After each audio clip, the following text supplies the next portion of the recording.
ನನ್ನ ಮುದ್ದಿನ ಮಗುವೆ, ಮನೆಗೆ ಬರುವ ಅತಿಥಿಗಳಿಗೆ ಗೌರವವನ್ನು ನೀಡುವುದು ಕರ್ತವ್ಯವಾಗುತ್ತದೆ. ನಿನ್ನ ಮನೆಗೆ ಬರುವವರಾಗಲಿ, ನಿನ್ನ ಊರಿಗೆ ಬರುವವರಾಗಲಿ, ನಿನ್ನ ದೇಶಕ್ಕೆ ಬಂದಿರುವವರಾಗಲಿ, ಅತಿಥಿಗಳನ್ನು ಗೌರವಿಸುವುದು ಪುಣ್ಯದ ಕಾರ್ಯವಾಗುತ್ತದೆ. ಈ ಗುರುವಿನ ಮಗುವಾಗಿರುವ ನೀನು ಅಗತ್ಯವಿರುವವರಿಗೆ ಆದಷ್ಟು ಮಾರ್ಗದರ್ಶನವನ್ನು ನೀಡು. ದಾರಿ ತೋರಿಸುವ ವ್ಯಕ್ತಿ ಗುರುವಿನ ಸ್ಥಾನವನ್ನು ಪಡೆಯುತ್ತಾನೆ. ಈ ಭೂಮಿ ತಾಯಿಗೆ ಎಲ್ಲರೂ ಸಮಾನವೇ. ನನ್ನ ಎಲ್ಲ ಮಕ್ಕಳು ನನಗೆ ಸಮಾನವೇ. ಕರ್ಮಾನುಸಾರವಾಗಿ ನಿನಗೆ ಎಲ್ಲ ಉತ್ತಮವಾಗಿರುವುದೇ ಸಿಗುತ್ತದೆ. ಉತ್ತಮವಾದ ಕಾರ್ಯಗಳನ್ನು ಮಾಡಿಕೊಂಡು ಬಾ. ಬೇರೆಯವರ ವರ್ತನೆ ಅವರ ಗುಣವನ್ನು ತೋರಿಸುತ್ತದೆ. ನಿನ್ನ ಗುಣ ನಿನ್ನದಾಗಿರಲಿ.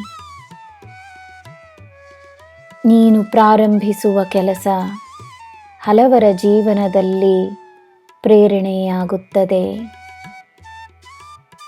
ಭಯವನ್ನು ಬಿಟ್ಟು ಬಿಡು, ಹಿಂದಿರುಗಿ ನೋಡಬೇಡ. ನಾನು ಎಲ್ಲವನ್ನೂ ಸಹಿಸಿಕೊಳ್ಳಬೇಕೇ ಬಾಬಾ?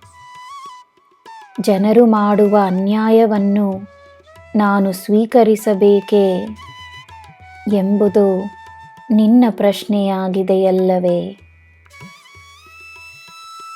ನನ್ನ ಮಗುವೆ, ಅನ್ಯಾಯಕ್ಕೆ ಸೂಕ್ತವಾದ ಪ್ರತಿಕ್ರಿಯೆಯನ್ನು ನೀಡುವುದು ನಿನ್ನ ಹಕ್ಕು. ಆ ಶಕ್ತಿಯು ನಿನ್ನಲ್ಲಿದೆ ಎಂದು ನಂಬು. ನಿನ್ನ ಪ್ರತಿಕ್ರಿಯೆಯನ್ನು ನೀಡಿದ ಮೇಲೆ ಹಿಂದಿರುಗಿ ನೋಡದೆ ಮುನ್ನಡಿ. ಸುಂದರವಾದ ಮಾರ್ಗವು ನಿನಗೋಸ್ಕರವೇ ಸಿದ್ಧವಾಗಿದೆ ಎಂದು ನಂಬಿ ಆತ್ಮವಿಶ್ವಾಸದಿಂದ ಮುನ್ನಡಿ. ಎಲ್ಲವನ್ನೂ ನಾನು ನೋಡಿಕೊಳ್ಳುತ್ತೇನೆ ಎನ್ನುವ ನಂಬಿಕೆಯಿಂದ ಮುನ್ನಡಿ.